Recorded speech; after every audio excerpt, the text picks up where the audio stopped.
Good morning from the Sunshine State. Broadcasting from Palm Beach County, it's the Fishing in Florida Show. Sundays from 8 to 10 a.m. And now, here's your host, Mikaela. Good morning, good morning. It is the Fishing in Florida Show on the new Trim Radio Network. Welcome, welcome, welcome.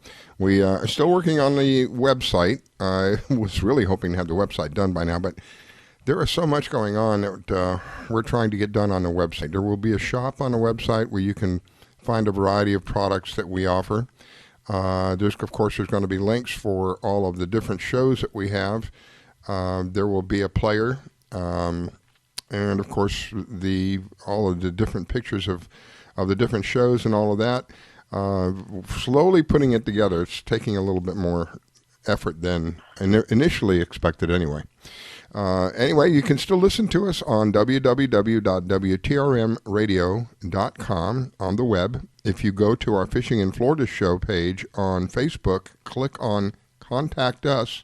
That will get you to the live server. And I'm keeping my fingers crossed. We were supposed to have the app yesterday.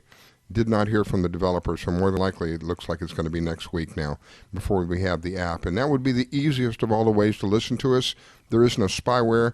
There is no adware. There are no push notifications. It's just a simple way to listen to our network. And it will be available on the major stores under, I'm not sure yet whether it's going to be WTRM or whether it's going to be Trim Radio. They'll let me know as soon as the developer finishes up the app for me. So this morning I have Carolyn. Carolyn was with Atlas Trax. If you want to protect what you love to the max, this is the young lady you got to talk to. Carolyn, over there at Atlas Trax. Welcome, my dear. Good morning to all of our listeners on this beautiful Sunday morning. Did you get to do any fishing last week?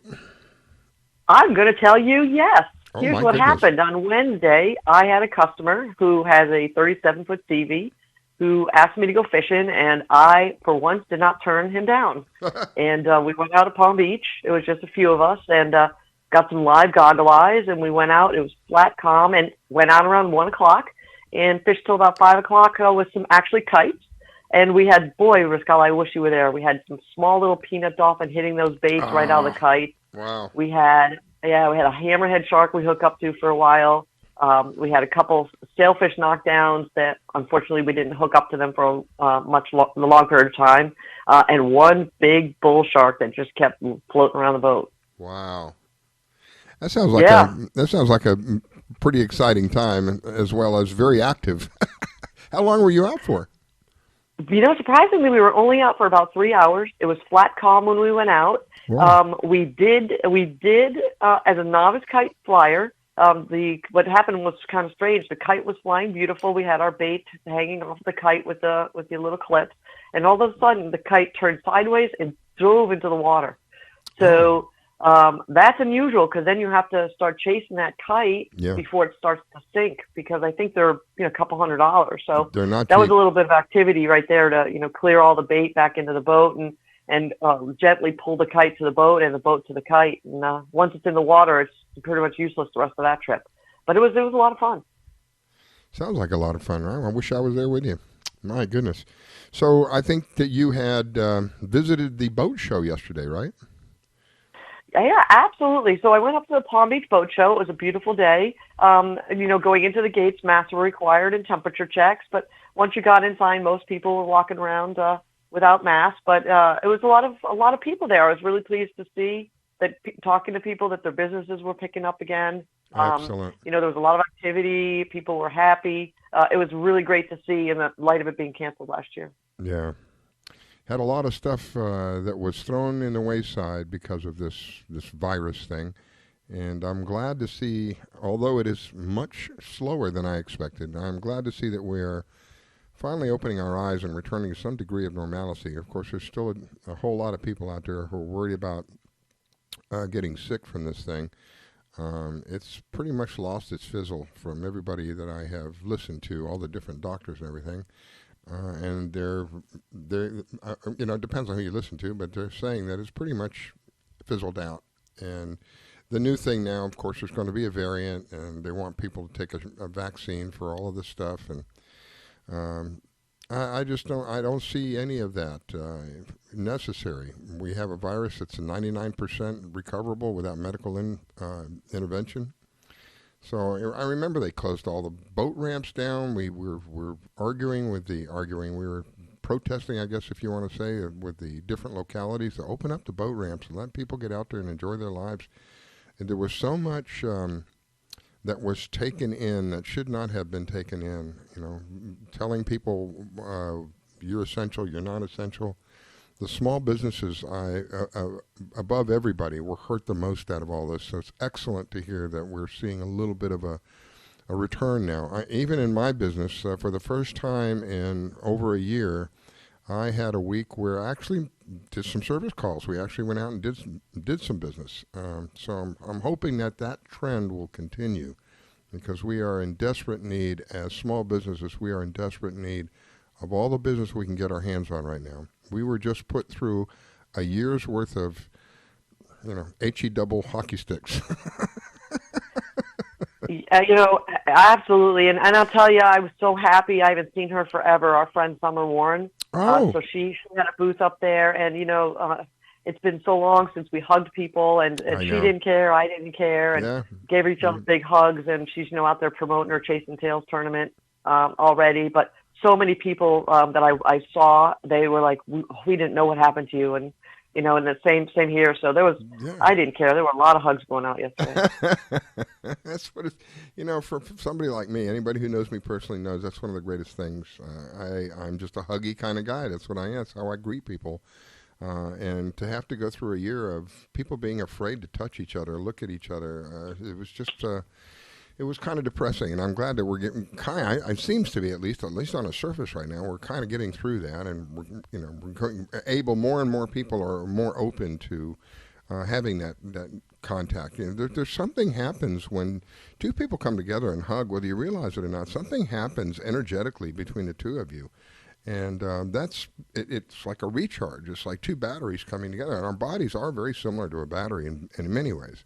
So it's like two batteries coming together and helping charge each other off.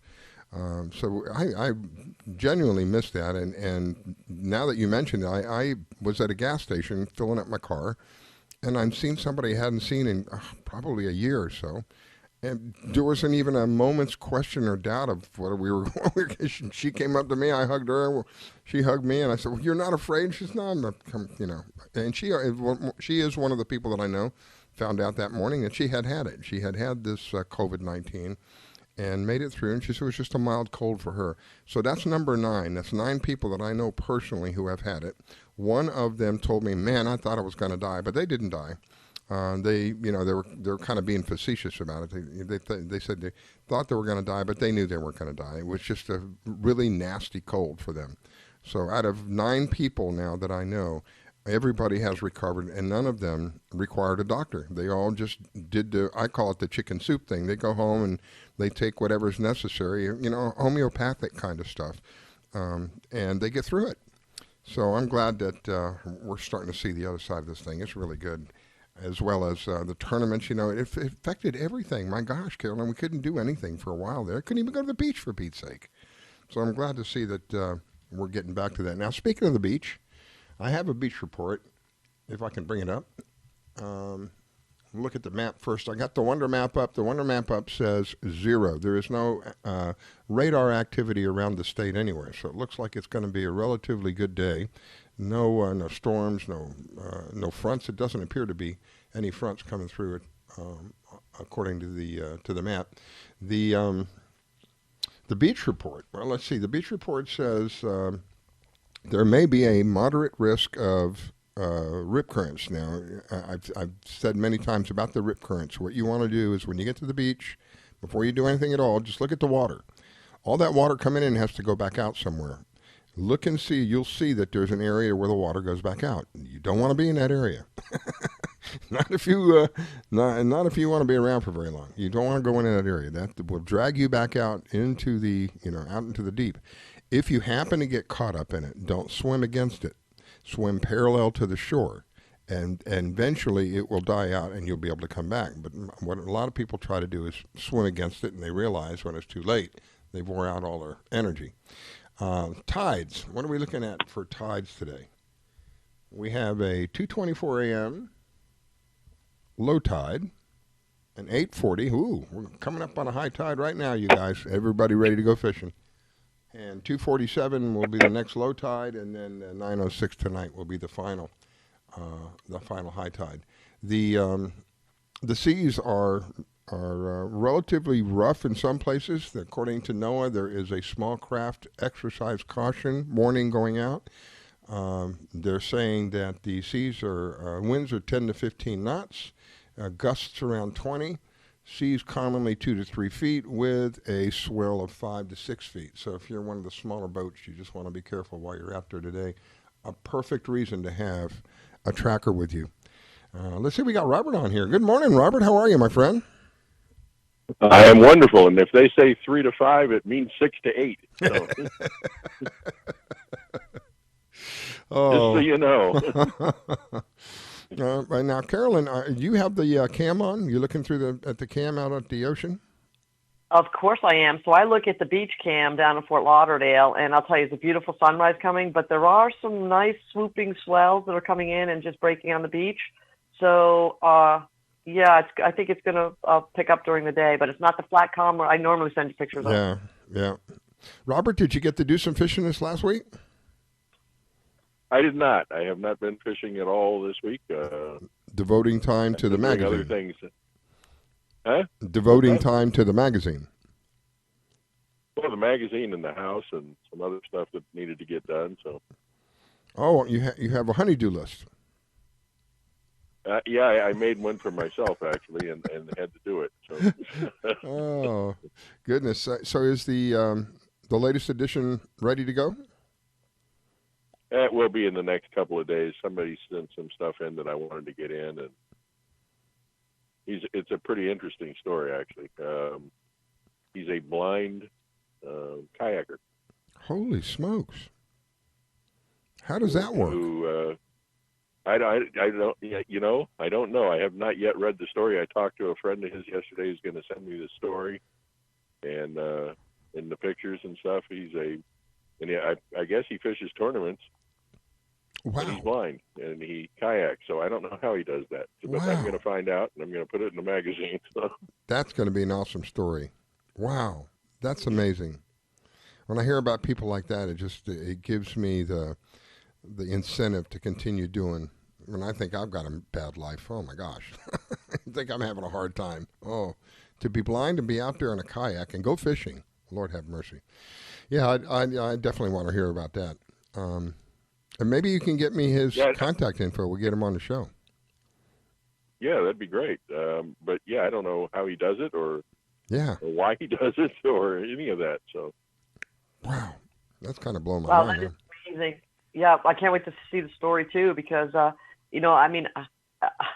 can't imagine doing it with sight, let alone without sight, and all that's involved, and setting your lines and all of that. It's a pretty amazing thing. But I'll tell you what, he's probably has an amazing feel for his fishing line and fishing gear, and he's probably an excellent angler. Yep. I just wonder how he's got to have somebody with him, or he's got to have somebody that follows him. Yeah, that's what I'm saying. How would he know where he was going? So. Almost like a guide. Have to have something like a guide. I imagine. You got to have somebody that's in another kayak behind him, or something. I don't know, but we'll find out. So. Wow. Well, that was a surprise. Gee. Yeah. And so this week, you're saying this week? He just sent me this. He sent me a note like 2 days ago, asking me if I wanted the story. I said, yeah, I want the story. Heck yeah. And then he sent me a brief synopsis of it, and he said, what the guy does and stuff. I said, yeah, give it to me and get me the pictures as soon as you can so I can get the magazine finished. So. Wow. You got my ears perking on that one, my friend. I'm anxious to hear about how he does it, and more information on that. How he started doing that would be more interesting to me. How do you even get the, I'm blind, let me go kayaking. How do you get from point A to point B? That's a good point. Really? Yeah. Wow. That's amazing. So we know that, did you get to see the boat show? We know the boat show's going on. Did you go down there? No, I don't. I don't do boat shows too much. But. Yeah. I haven't done one in a There's while. lots of money. I know that. Yeah, that's certain. That's for certain. Any tournaments that are coming up? No, not that I'm aware. I do know that the cobia have arrived finally. Wow. They are everywhere. I'm seeing people pulling in, and somebody over on the West Coast had a monster cobia. Who was that? Jake Scott and his wife Miranda had a monster cobia the other day. Wow. So you have reports of cobia. Anything else? Sailfish? Sailfish are, There's sailfish. The mahi never left this year. They're still catching those. I'm sure that Angelia has caught hers by now. It's not. I don't know why, but everybody on the I feel so bad for her about state that. of Florida has caught one that I'm aware of. So. Well, I when I went out fishing on Wednesday, she was out skiing, and of course, I had to nicely tell her that I was having mahi for dinner, and she was lucky. I was lucky. I was lucky she was that far away from me. So, because we weren't even fishing for mahi, and we caught them in 80 feet of water. That's where we were hanging out. Poor girl. They have avoided her like the plague this last year. That was funny. But yes. yeah, Patrick Price up here is coming in with them every day. So, I don't know. They never left. Wow. That really is unusual. And I'm wondering if part of that is, you think any of that is attributable to the lack of fishing over the last year in comparison to the years before that because of the virus? I'm sure thing? it has, and the lack of pressure on the bait fish. Oh, good because point. Good point. The guys aren't out there collecting all the bait fish either if there's nobody out there fishing to sell them to. So. Wow. So I wonder now if... Because I can remember going out looking for ballyhoo down in the Keys when there were none. I mean, you couldn't find ballyhoo swimming anywhere because all the commercial guys had already gotten them. Wow, I didn't realize it was that scarce like that. That's a big business. I mean, bait fish is a big business if you're in a, in a high fishing area. I just recently learned that. One of the guests, I don't recall who, told me that they go out when they can't. I think it's Joe Settembrion. I think that's who it is. When he can't do the sword fishing, he goes out and gets goggle eyes because goggle eyes are, from what I understand, are pretty penny for those things. Yeah, they do. I think they're $80 to $100 a dozen. If not more. Oh, that's a lot of money for bait. When you consider what you're going to do with it, that's a lot of money. So yeah, and when we went out on Wednesday, we had 8 baits left, and what do?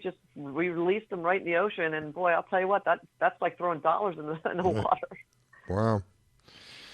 Yeah, I hadn't realized how expensive the baits have become. Of course, I don't think I've ever used goggle eyes that I think about it now. Most of mine were ballyhoo. We would rig ballyhoo, and they would be dead. They weren't even live ballyhoo. They were just dead ballyhoo. I don't think we ever used any live. I don't know. I'm trying to think, but no, I know goggle eyes now. Maybe some other species, but it wasn't goggle eyes. It was kind of surprising to find out how much they cost. Yeah. Yeah, absolutely.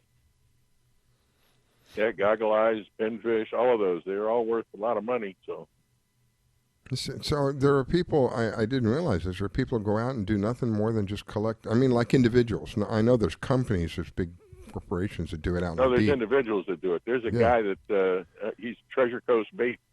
He's out on the water. A couple of times when I've been out with Patrick Price here locally, he calls him on the radio, finds out where he's at, go over by his boat, and he starts handing you nets full of whatever you're looking for so you can throw them in your bait. That's cool. That's nice. That's bait delivered to you. Hot dog. Yeah. Wow. But that's what he does. He gets out there every morning and does that until about noon and then sells whatever he's got while he's out there and starts over again the next day. My goodness. So there's so many little things that are what's the word I'm looking for? I can't think of the right word, that you can make money with regarding fishing, whether it is like we're talking about the bait or different services that you can offer.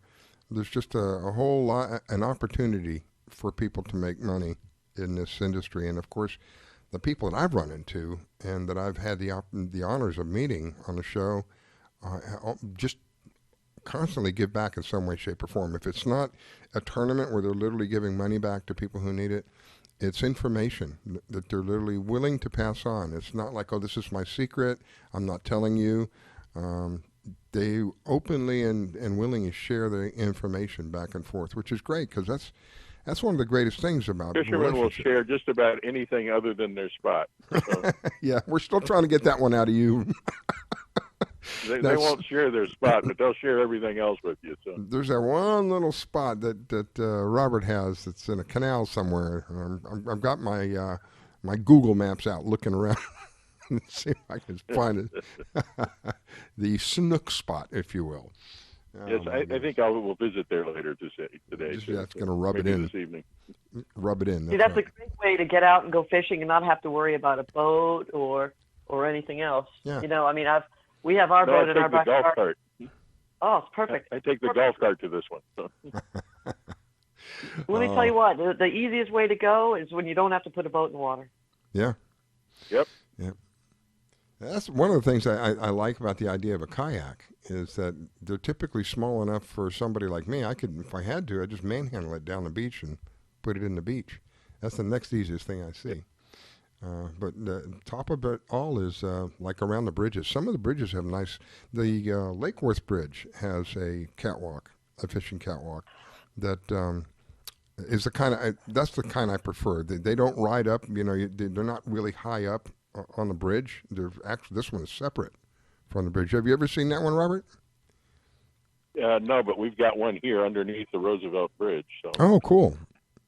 Yeah, so that's probably along the same line as the Lake Worth Bridge. And that makes it, I mean, that's the easiest thing. Walk out on this little catwalk and throw your line out. And it takes you all the way out to the middle of the bridge. So you're right in the channel.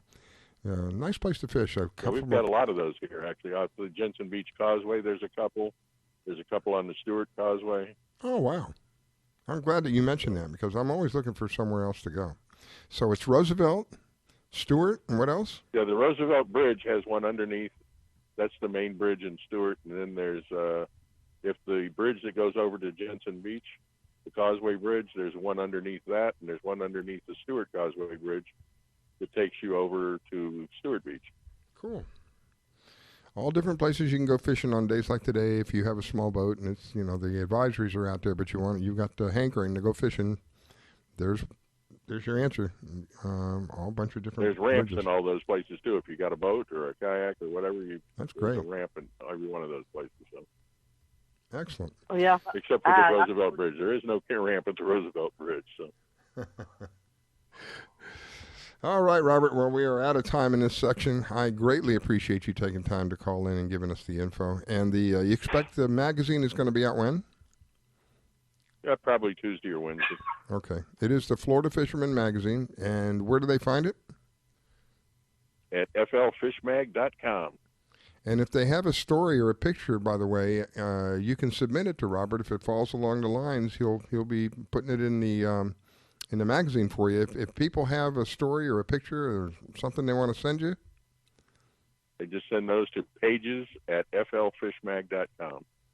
God bless you, my friend. Let me give Carolyn an opportunity to say goodbye to you. We'll take a quick break and come back. Yeah, share those snook pictures later when you get out there, and hope to see you soon. Tight lines. Yes, I will, and you and I need to have a talk here sometime soon. Oh, you're in trouble. Yeah. I never got to talk to you last week. Yeah, absolutely. Let's do it this. We'll do it this week. Promise. All right. Here we go. You're listening to the Fishing in Florida show with your host, Mikaela Stevens. Don't go away. We'll be right back.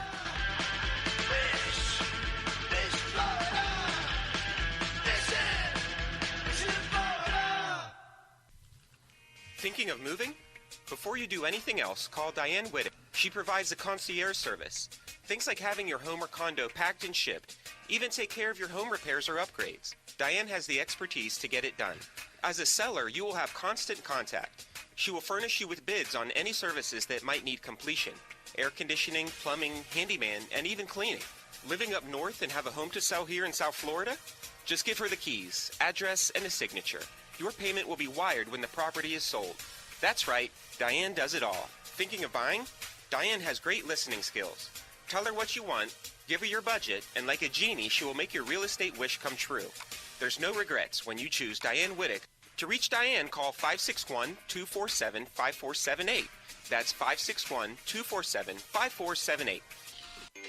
Do you need toner for your Epson, Hewlett-Packard, Canon, Brother, Apple, or Sharp printers? Look no further than Laser Technologies. In business for over 20 years, they offer the lowest prices on toner on the web. They can also repair your laser printers and toners fast and easy. Call their expert staff today at 561-792-9600 or email us at service@laser-technologies.com for all your toner needs. All toner is shipped nationwide. Why wait? Get the lowest prices on toner. Call or email us today. Do you have an unusual pet? Did you know that the Rainforest Clinic in Loxahatchee specializes in exotic pets? They see pets that other vets don't. Parrots and chickens, ducks, geese, turtles, snakes, goats, pigs, lizards, and even monkeys. Are you a beekeeper? Dr. Clubb, the first of her kind in the area? Yes, she takes care of bees as well. Dr. Susan Clubb has decades of experience and known around the world for her reputation as a premier avian vet. Located at 3319 E Road in Loxahatchee, just a short distance north of Okeechobee Road, you will find a modern clinic with in-house labs, which allow you to get your test answers quickly. You can find them online at www.susanclubb.com. That's www.susanclubb.com. Or you can reach her at 561-795-4878. It's Dr. Susan Clubb. That's 561-795-4878. The Rainforest Clinic located in Loxahatchee. 561-795-4878. I grab my fishing pole and cast it in the water. I fish until dawn. Oh my, I caught a shark. I'm fishing in Florida where the sun shines all day. I just caught me a grouper. So I'm fishing in Florida. Oh yeah. Fishing in Florida. Oh yeah. I'm fishing in Good morning from the Sunshine State. Broadcasting from Palm Beach County, it's the Fishing in Florida Show. Sundays from 8 to 10 a.m. And now, here's your host, Riscala. All right, we are back, and time is flying. I can't believe we're already through the first section. It seems like a blink of an eye, but that's what's happening on Sunday mornings from 8 to 10 a.m. We have a really good time. At least I do. We have a really good time here on the show, talking about a variety of different areas of fishing. And we are back with Carolyn. Carolyn is with Atlas Trax. If you want to protect what you love to the max, you got to talk to Carolyn at Atlas Trax. She can give you all kinds of information. Welcome back, Miss Carolyn. Thank you very much, Riscala. Appreciate being on the show. And we had a strange thing happen the other day. Thankfully, a customer with a tracker, another really nervous family. At like 9:30 at night, they did a day trip to the Bahamas and we're ready to call the Coast Guard. And I said, nope, don't. It's flat calm. It's a new boat. There's a full moon. There's a reason why the tracker stopped tracking, and it was because they stopped to fish again. Huh? So, Wow. Yeah, so we'll track them on the way back. So that's good stuff. Wow. Well, I think we have our next guest on, and that is Mike Leldl. Mike is with the King of the Glades tournaments, where he used to be. I hope he still is. He's with the King of the Glades tournaments. He's going to tell us a little bit about what's going on over there. Welcome, Mike. Good morning, sir. Good morning, Riscala. Good morning, Caroline. Good morning, Michael. Welcome to the show. Thank you. Bass fishing in South Florida has kind of been hit or miss for some reason. Nobody can really figure it out. But first thing, I'd like to give a shout out to Bradley McQueen and Cale Stevens, who weighed in 29 pounds on Okeechobee 2 weeks ago and won $50,000 in the inaugural Bass Pro Shop tournament on the north side of Okeechobee. We thought that was going to be, that's probably one of the top 5 weights of the year up there. Okeechobee's been kind of fishing real hit or miss.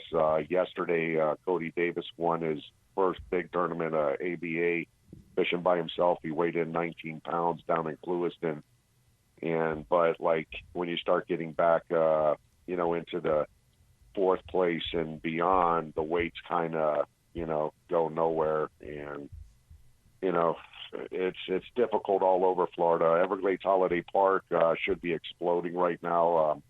A friend of mine went out in his kayak yesterday and threw some topwater down by cuts 7 and 8, and he finally caught a couple decent bass. But it's been, there's for some reason the bass fishing for the bigger fish have, it's been a slow start for some reason. I think my personal opinion is I think they're moving too much water. Water management's really been pumping a lot of water out the last few months.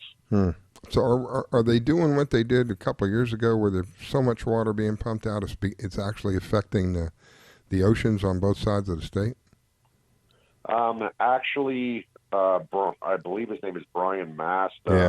He's one of the politicians up there. He's been very forceful about moving the water south and not east or west. So there's been an extraordinary amount of water being pumped down south from Okeechobee. Now, if I remember right, that's the natural flow, right? Am I correct? That's the way it was supposed to go. Yes, it's the natural flow. I believe they started building yet another STA area, another reservoir to hold water and clean it. So in the long term, it might not be a bad thing, but in the short term, they're pretty much flooding us out. There was so much water up at Okeechobee and stuff that they're pretty much flooding us out down here, and it's got the bass situation really confused. Everglades Holiday Park, they're putting in brand new ramps. Broward County Parks and Recreation putting in brand new ramps, weigh-in station for tournaments and stuff. And I talked with Sean Davis out there last week and voiced my concerns about the lack of the spawn in the flats areas with the bass. So FWC is going to do a shock treatment in a couple months to see if there is a problem with the spawn, and if there is, fishing will go downhill pretty quick down here in the Glades. Oh, I'm sad to hear that. How is the water quality?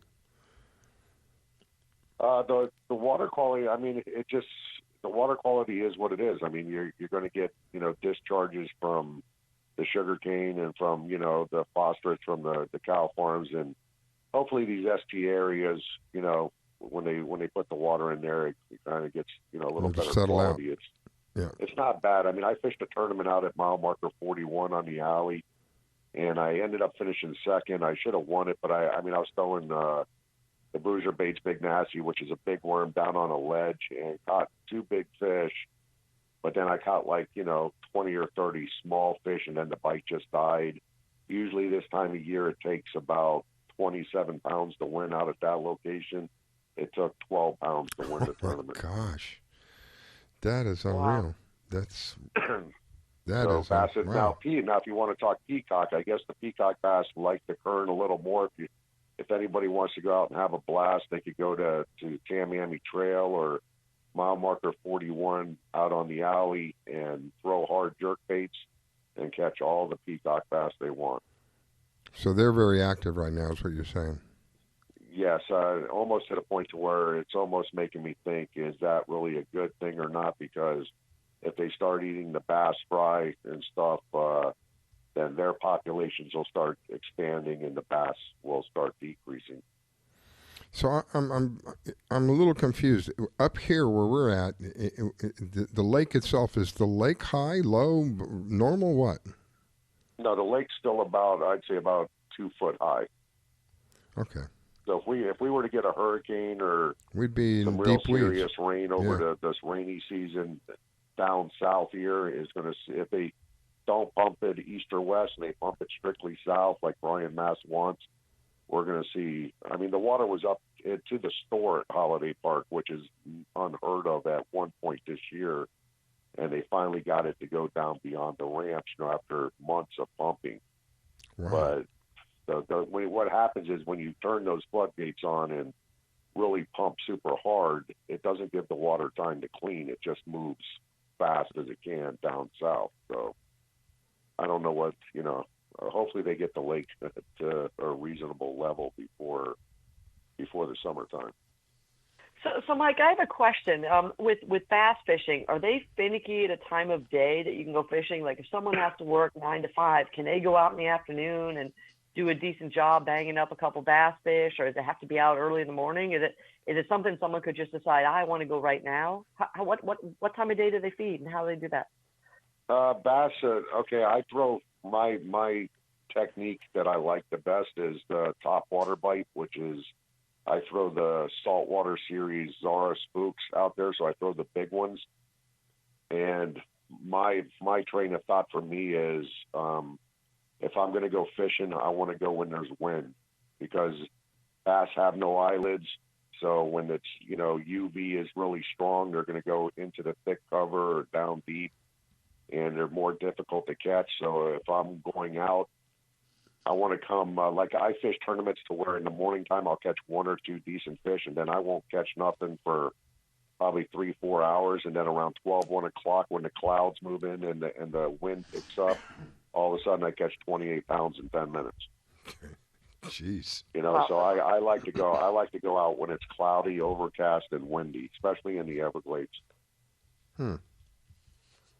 So if you're going to go out on a specific day, say you're out, you're off on Wednesday, I would look at the wind chart and just see what time of day the wind is the strongest, and then that's when I would go out. And it's something, what's great about bass fishing, it's something that anyone could do any time of the day. It doesn't matter what day of the week. It doesn't matter what your angler level is. You can just get out and at least get to Holiday Park or on the side of a canal and do pretty good. That's what's great about what you do. Yes. You could go and throw, Senkos, which are a stick worm, very easy to use. Trick worms, smaller baits, and you could catch the smaller, like hundreds of smaller fish.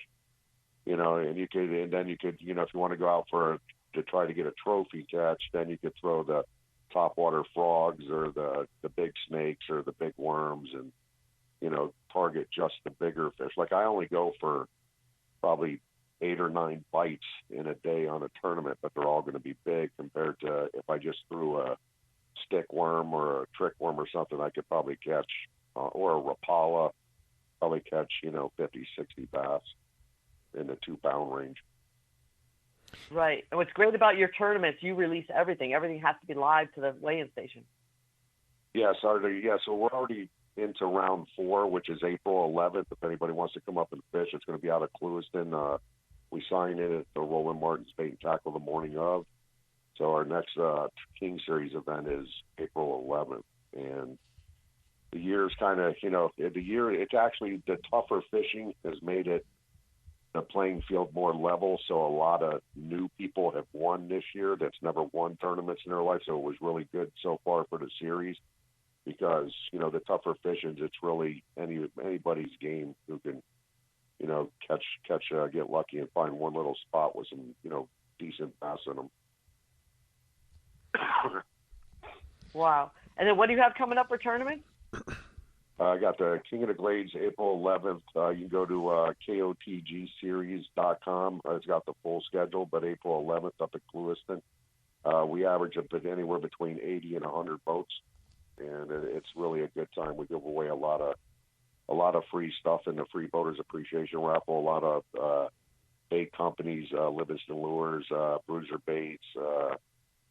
Give away a lot of product. Fitzgerald rods. We give away, fishing rods and reels and all kinds of gift cards from our local sponsors, and we really try to have a good time with it for the anglers. Is it a one day thing? Yeah, it's just a 1-day tournament. Go ahead, Carolyn. So somebody's a beginner, they've never really fished a tournament, they can just sign up and still go in and see how they do and get a feel for it. You welcome new anglers. A lot of times, Caroline, a fun fisherman is out at, like, say, at Okeechobee, and they get into an area and catch some decent bass, and they say, you know what, let me take a chance on this tournament because, they think that they're on great fish, and sometimes they do really well. You don't have to be a bass pro to win tournaments. There you go. I think that was the answer she was looking for. You don't have to be a pro. Yeah, absolutely. You don't have to be a bass pro to participate and or win. That's a really good thing. If I can win a tournament, Caroline, anybody can win a tournament. And I've won over 200 of them. So, if I could do it, anybody can do it. It's just you can't win it if you're not in it. I think you just challenged Mikaela and I to come up with a boat. I'm actually in the middle. I sold my tractor. I'm going up to North Florida in a couple weeks. Going to look at a 21-foot Express with a 250 Yamaha, and I'm excited about that. So Wow. Hopefully that yesterday. I forgot. Yesterday I spent 6 hours with a great person. Neil Stark. He's in charge of Fishing with America's Finest. He does a lot of free work for the veterans, taking them out fishing.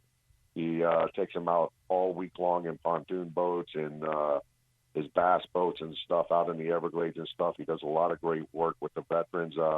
He did a cleanup with FWC yesterday. I was able to participate. We did the L29 canal, which is alongside Tamiami Trail. We picked up probably in 6 hours, probably about 500-600 pounds of garbage. Wow. It's amazing how much, worm boxes and plastic bottles and wine bottles and all kinds of garbage people just throw out there. But each month, coming up each month, we're going to do different locations. We're going to go out on the alley, do cleanups at the rest stops and stuff. And I just like to give a shout out to Neil Stark from Fishing with America's Finest, a great person. And it was a great day yesterday. We really cleaned the place up. Hopefully the land fishermen and the people that go out there and party keep the place clean. That's really heartwarming to hear about that. We have, trying to remember who that is. It's Ocean Aid 360, I think it is. Captain Neil Holland. He does similar things. And also CCA, if I'm not mistaken. They have a tournament that I don't know if they didn't have it last year because of the virus thing, but I think they're going to have it this year. A tournament that lasts for like 3 months or something, for a really long time. And one of the parts of the tournament is if you pick up garbage and you put it in a 5-gallon can, you get a credit. You can either get credit as what do they call that? Public service. Like the kids need to perform a certain amount of that to get their diploma, or they'll put you in for a raffle, and you might win cash. So everybody, it's the kind of thing where everybody wins. You clean it up, the environment wins. They're cleaning up the water wins, the fish win, the people win. I love to promote that kind of stuff. If you want to get me his contact info, we'll have him on so he can tell us a little bit more about what he's doing with that. That's great. He'd love that. I mean, like I said, he's been doing this for years. He's he's a blessed person, so he's donated a lot of his time to helping veterans. He did a documentary on the therapeutics of taking, wounded warriors out fishing and how it benefits them. And, he's a really good guy. Excellent. Well, I'll be reaching out to you. You can, if it's okay with him, give me his contact info and we'll have him on. I'd like to get a little more information about it, especially with the vet thing. That's one of my passions. Try to help the vets in whatever way we can. Because many of them are still in need, and and I don't think that the number has gone down. The last time I looked was probably over a year ago now, but it was an average of 22 a day that decide they don't want to be here anymore because they can't. Many of them feel that there's nowhere for them to turn, and that's sad. There shouldn't be. Should be zero. There should be plenty of places for them to turn. So the truth of the matter is there are places for them to turn. They just feel like there's no place for them to turn. And the more we can get the word out, I believe that, we might be able to help save a life. And, at 22 a day, it's a lot of people. All right, my friend, we're out of time on this segment. Anything else you want to share with us? I think you said the next tournament is what, in April? April 11th, sign-ins up at Clewiston the morning of. Come up and have a good time. For all the fun fishermen out there, just go out there and cast a line. I really strongly feel that the fishing down here should start turning for the bigger fish to start turning for the better here real shortly as the water continues to drop. Hopefully they can pump out what they need to and let the waters calm down. Amen. All right, Mike, thank you. Greatly appreciate it. And let me give Carolyn an opportunity to say goodbye to you. We'll take a quick break, and then we'll be back. I wish you an awesome day, my friend. You too. Absolutely. Thank you, I might get in my car and drive up to Clewiston and just participate and help and volunteer where I can to help you out. I appreciate it. It'd be nice to meet you. I'm trying to get you guys out fishing, but I got to get my boat. You know, I mean, there's, I don't want to land fish. I want to take you guys out there, like up at Headwaters or something where the giants are. Sounds good. We'd love to go for the day. It would be a real honor to fish with you. Sounds good. God bless you, my friend. Take care. Have a blessed day. Thank you. Thank you. You're listening to the Fishing in Florida show. We'll be right back.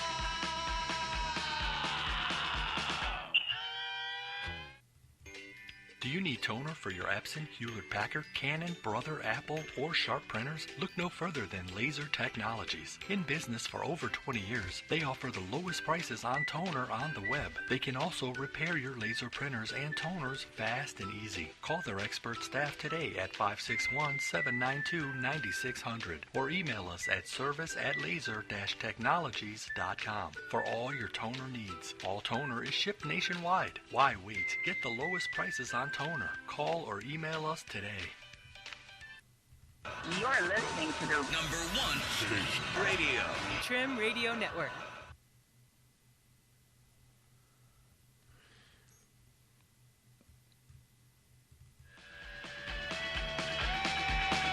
I grab my fishing pole and cast it in the water. I fish until dawn. Oh my, I caught a shark. I'm fishing in Florida where the sun shines all day. It just caught me a grouper. So I'm fishing in Florida. Oh yeah. Fishing in Florida. Oh yeah. I'm fishing in Good morning from the Sunshine State. Broadcasting from Palm Beach County, it's the Fishing in Florida show. Sundays from 8 to 10 a.m. And now, here's your host, Mikaela. All right, we are back. It is the Fishing in Florida show. Thank you for taking time to allow us to share with you this morning. It is truly an honor and a privilege. And, of course, we are on the new network, the Trim Radio Network. That's www.WTRMradio.com. You can find a player there. You can listen to us off of our Facebook page. If you go to the Fishing in Florida show on Facebook and click on Contact Us, that will actually get you a live server. And shortly, very shortly, we will have the app available again. And the app, I promise you, has no spyware, no adware, and no push notifications. It's none of that stuff. It's free to download, and it will just be an easy way to listen to, probably the easiest of all the ways to listen to the network. In the meantime, while we work on all that, and yes, the website is still under construction. I've had a couple of people email me and ask me what's wrong with the website. There's nothing wrong with it. There's a whole bunch of stuff that still has to go up, and they're putting it all together. So we've got the very basics up there. You can listen to the show from there, and there's really not a whole lot more that you can do on the website other than just look. All that's going to change in the next week or so. We're just about done putting all of that together. In the meantime, I have Carolyn, and Carolyn is with Atlas Trax. And what I like to say about Carolyn, if you want to protect what you love to the max, you got to talk to Carolyn at Atlas Trax. She's got the answer. Welcome back, Miss Carolyn. Thank you very much, Mikaela. And I believe we have Tom with the Palm Beach Fishing Club, I believe it is. Good morning, sir. Yes, sir. Here I am. Good to hear you, my friend. Finally made it on, Tom. I know last time we talked, you were so busy with some pop-up tournaments. Yeah, we had a lot going on last summer. The summertime is a really popular, just fishing tournament season for our members and just anglers alike in Palm Beach County. So we work just about every weekend, June through July, August, whether it be a kids fishing program or our KDW Classic tournament or just a fun, one-day pop-up tournament for whatever species is biting that time of year. But yeah, we stay pretty busy on the weekends in the summertime there. Well, I'll tell you, one of your biggest fans and members is Mike Simcoe from Kite Fishing, and I passed him by one day fishing in Mexico a couple weeks ago on Real Captivating, but he still promised he's going to take us out, and he loves talking about you guys. Yeah, Mike's a lifetime club member of the West Palm Beach Fishing Club, and very active angler, and he's really dialed in on the kite fishing stuff, which is the most popular productive tactic we for offshore here. Tell our listeners the history of your club and what kind of wonderful programs you have going on, because you're a very unique fishing club. Yeah, we are. So the West Palm Beach Fishing Club was founded in 1934, and so it's really unique in that way that it's a historic institution. Despite being, a historic institution, we are very active in the community, whether it be some of our youth fishing programs or tournaments that we produce. So the club just has a really long-standing history of advocating for marine conservation and being actively engaged in a lot of conservation initiatives offshore here. We just got some really awesome underwater footage from one of our artificial reefs that we created, and this one we put down there in 2018. 100 feet off Singer Island, right out of Palm Beach Inlet. And we just seen some phenomenal growth on those. And, there's grouper on them and, Goliath grouper and just a bunch of other species. So it's really cool to see that, we're a historic institution, but we don't, stand on our past laurels, I think the term is, So we're just very active in the community still. And Carolyn knows, she's been around some of our events and tournaments. And, so historic institution, but very active in the community still. How does somebody get involved with the fishing club? And what are the requirements? Are there any requirements to get involved? No. So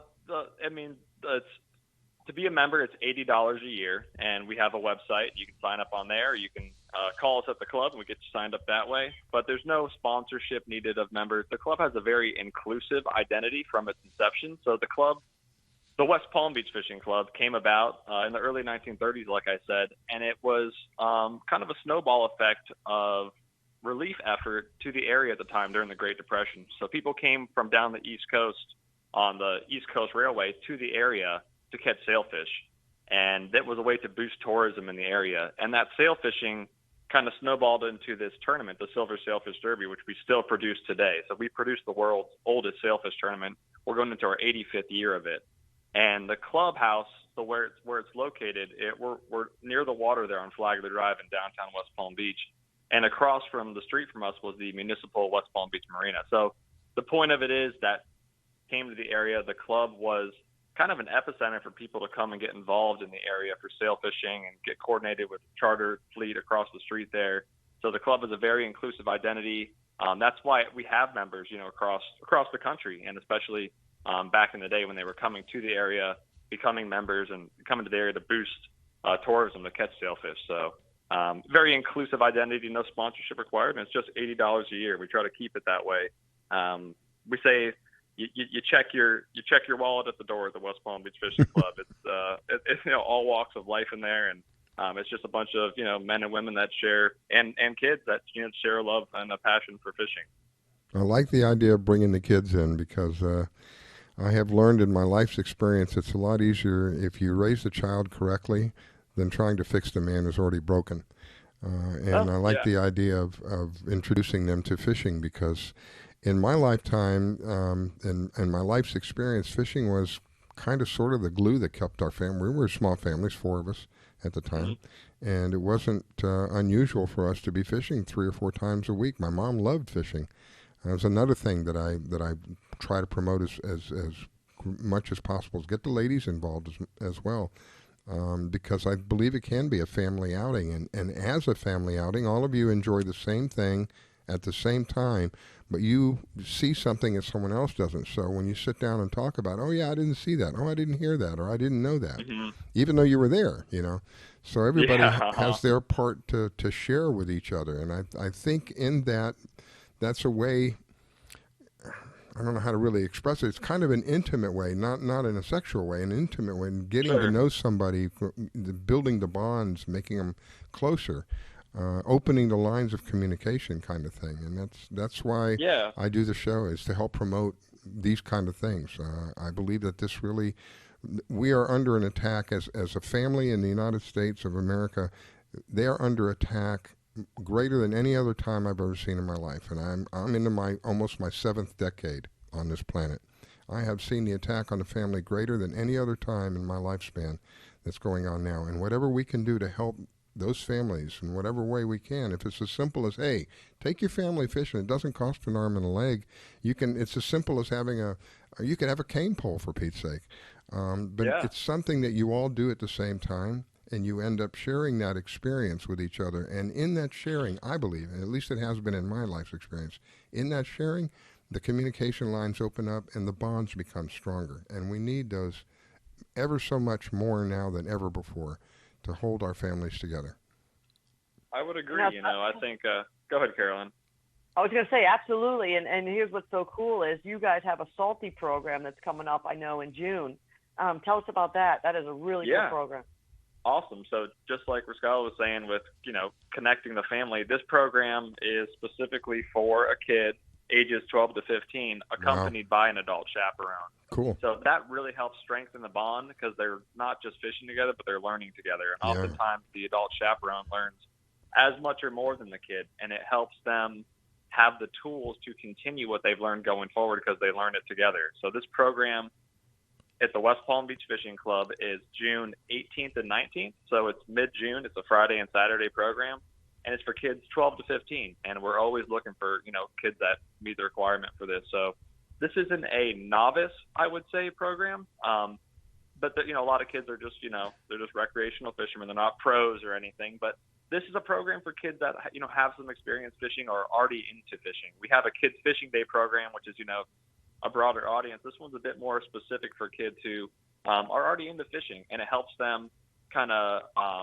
take their skills to the next level. It's a very hands-on program. We teach these kids how to, rig a sardine for drift fishing or rig a ballyhoo for trolling. We show them how to, twist wire, how to spool up a rod, some of the things that they know, but we teach them some, maybe some more advanced knots. But we do that the first night. We show them how to rig, and the second day we go offshore and we take our skills that we learned, in the clubhouse at the West Palm Beach Fishing Club and go fly them offshore the next day.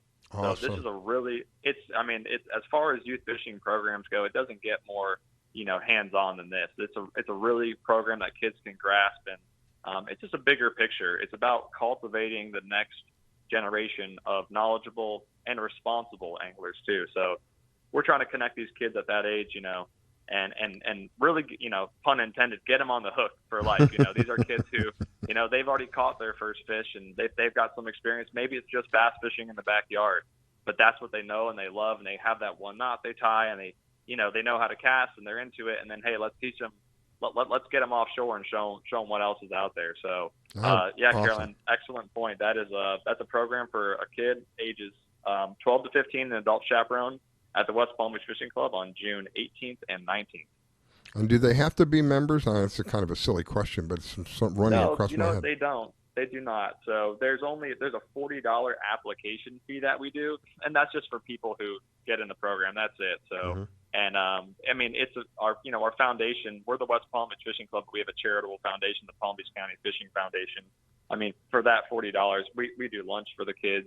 We give them a brand new Penn Fierce 3 5,000 spinning rod. We provide lunch. We go offshore fishing one day. We're rigging.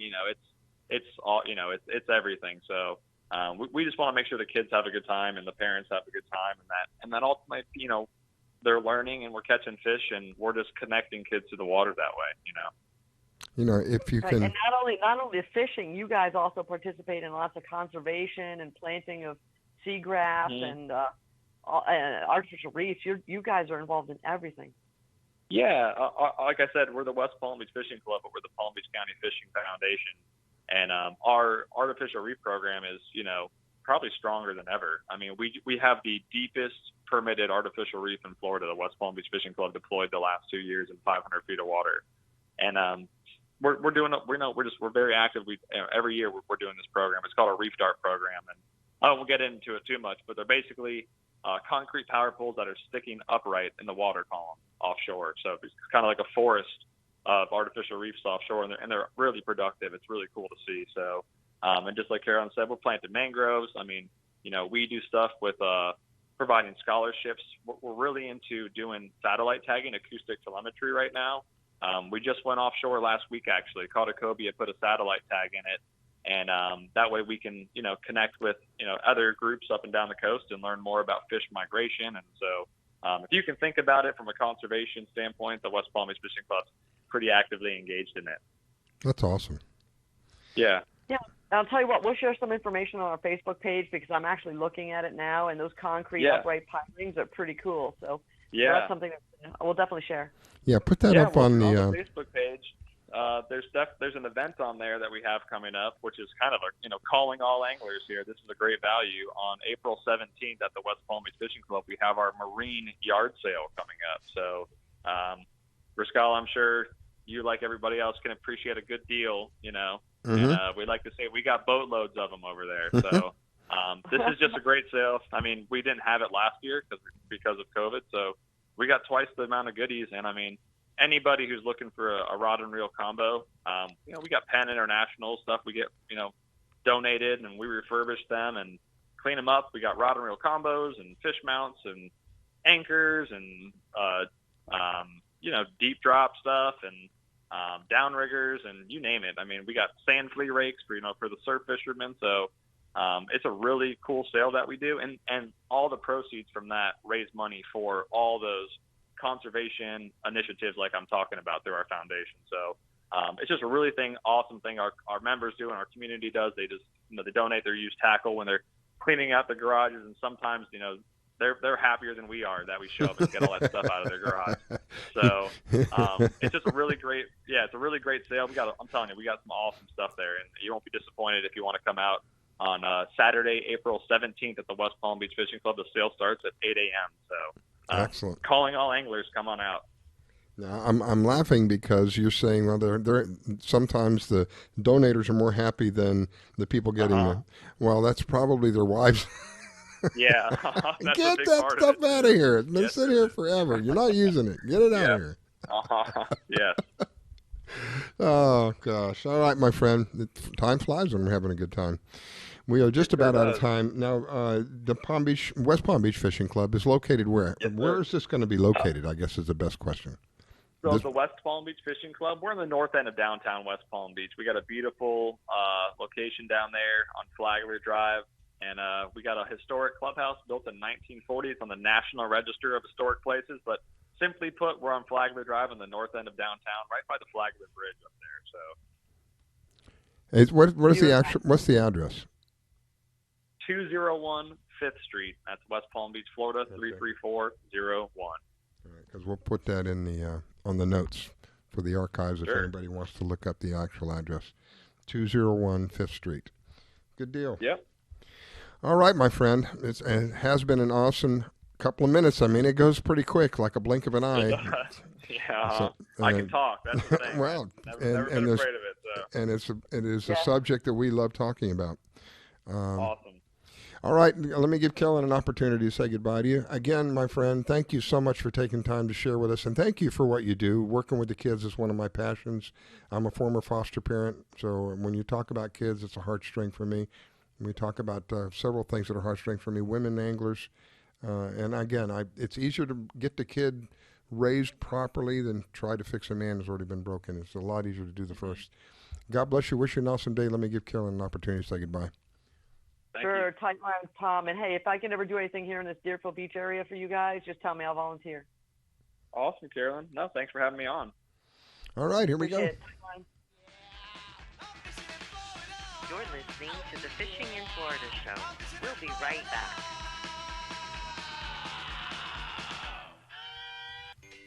Do you need toner for your Epson, Hewlett Packard, Canon, Brother, Apple, or Sharp printers? Look no further than Laser Technologies. In business for over 20 years, they offer the lowest prices on toner on the web. They can also repair your laser printers and toners fast and easy. Call their expert staff today at 561-792-9600 or email us at service@laser-technologies.com for all your toner needs. All toner is shipped nationwide. Why wait? Get the lowest prices on toner. Call or email us today.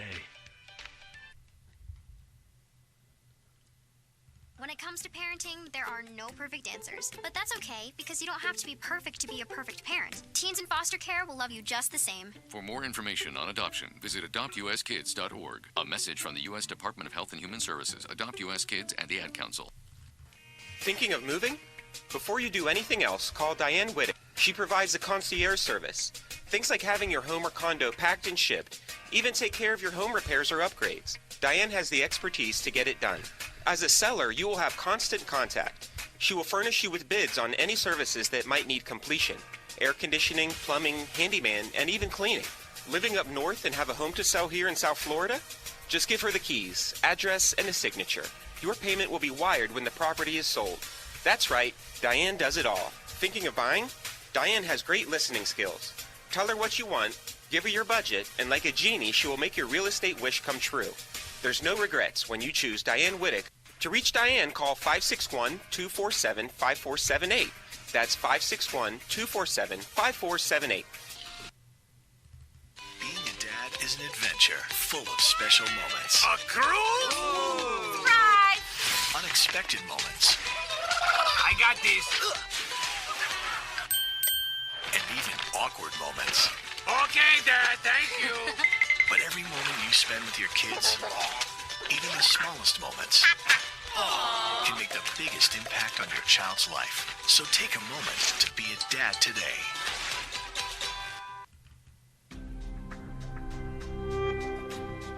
You're listening to the Trim Radio Network. We cut the bull and serve the truth. This station is now the ultimate power in the universe. We have ignition. Strap in. 5, 4, 3, 2, 1.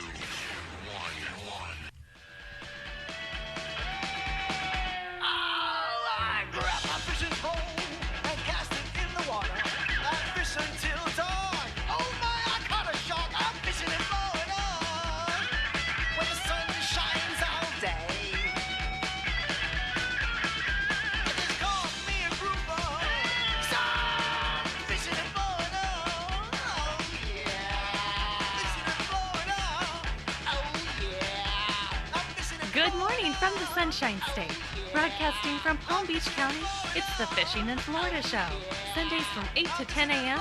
And now, here's your host, Mikaela. All right, we are back. It is Fishing in Florida Show, and thank you for taking the time to join us this morning. Anything that you've missed will eventually be put up on our archive page, and you can find the link to the archive page if you go to our Fishing in Florida Show on Facebook. That's also another way you can listen to us.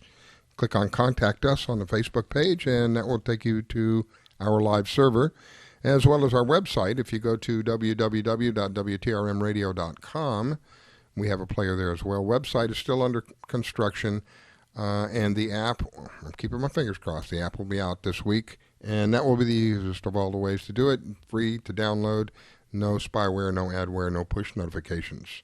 This morning, I have Carolyn with Atlas Trax. You want a particular you love to the max? This is the lady, Carolyn at Atlas Trax. Welcome back, Miss Carolyn. Thank you so much, Mikaela. It's my favorite thing to do on a Sunday morning. And I'll tell you what, the wind's picking up. I see it doing it right now. Looks like it's going to get a little rougher as the day goes on. I believe we have Mikaela Whitmer on the line with us, and she is with the Trash Can Slam. She's going to give us some info about that. Good morning. Hi, good morning. Good morning. I think you're a local girl. I'm down in Deerfield. I think you're kind of in the same area. Oh, yeah, I am. Born and raised in Deerfield, so yes. Beautiful. We had one of your big fans on last week, Jim Ott. Oh, yes, he has always fished every single one of my tournaments, so he's a special guy. Well, I had asked him to get my information to you so we could get a little bit more info on the Trash Can Slam. I'm curious about the name. How did it come up? How did you come up with this name? Oh, so that's a long story. I actually constructed this tournament back when I was in 8th grade in middle school. So we were all really young, and someone just said, let's call it Trash Can Slam. And I was like, that is the perfect, like, no one's ever going to forget that name. You know what I mean? Uh-huh. So I'm like, we have to keep that name, and it just stuck. And we have a trash can category to fulfill the name, but it's a meat tournament. And, but yeah, so it's stuck to Trash Can Slam. I don't know if there's another one on the West Coast, but people say there is. I don't know. So tell me a little bit about what is it, when is it, who's involved? Yeah, okay, I got you. So I'm really excited for the 7th annual Trash Can Slam. It's going to be May 8th, and it's coming up soon. Our captain's meeting is going to be May 6th at Papa's Raw Bar in Lighthouse Point. and that's where you can come and register your boat. All of our benefits and proceeds go to the local autism programs, including Deerfield Beach Elementary, Pompano Beach High School, and also Deerfield Beach Middle School. So that is what we benefit. And it's a meat fishing tournament. All the fish we here, wait one sec. Sorry. We include wahoo, kingfish, mahi, cobia, and tuna. We also have different calcuttas, including biggest king, biggest fish, biggest tuna. I just added the biggest mahi. We have 2 other jackpots that people can enter into if they want to get into another pot of money, high roller or low baller. I have all of my rules and information on my Instagram and Facebook at Trash Can Slam. Hopefully everyone can remember that. I'm still working on a website. It's all about organic growth. So I'm just subjected to Instagram and Facebook as of now. And yeah. So I think another good friend of ours, co-friend, Elizabeth Hughes, is a big fan of yours also. She's up in Jupiter. Yeah. Yes, I know Liz. She's really good friends with my mom. Yeah, absolutely. So I know we're trying to put a little team together to help out. And I've got a very good friend, best friend, whose daughter is 22 and has been struggling with autism all of her life. And let me tell you what, she is now a surgical assistant in Jacksonville. Wow. At one of the hospitals. And it's pretty amazing because even though she had difficulties with normal things like we take for granted, you put her under in an operating room with a set of instruments, and she excels beyond belief. It's tough. Awesome. It's tough on the parents. I have have 2 grandchildren that are in the autistic spectrum, and it's tough on the parents because they can. I'll just tell you, it's tough on the parents. So any help that they can get, I'm all for it. I'm all for, in any way, shape, or form, people who reach out to these parents, because it takes a special parent. A lot of patience. I got to tell you, I've seen it personally. It takes a lot of patience, and like I said, they need all the help they can get. So I'm always happy to try to, in any way, shape, or form, do my whatever microscopic portion that is, do my part to raise the awareness and let people know that there's something out there that they can do. I love tournaments where everybody wins. You go fishing, even if you don't win the tournament. If you just catch a fish, that's your day, right? Even if you don't catch a fish, you get to go out fishing for the day and know that whatever investment that you made in the tournament is going to help somebody. So you win, the tournament wins, and then the people who benefit from the tournament win. So it's a win-win situation. And those are the kind of things that I try in my greatest efforts to promote, to keep those kind of things going. So you mentioned May 8th, so it's a one-day thing?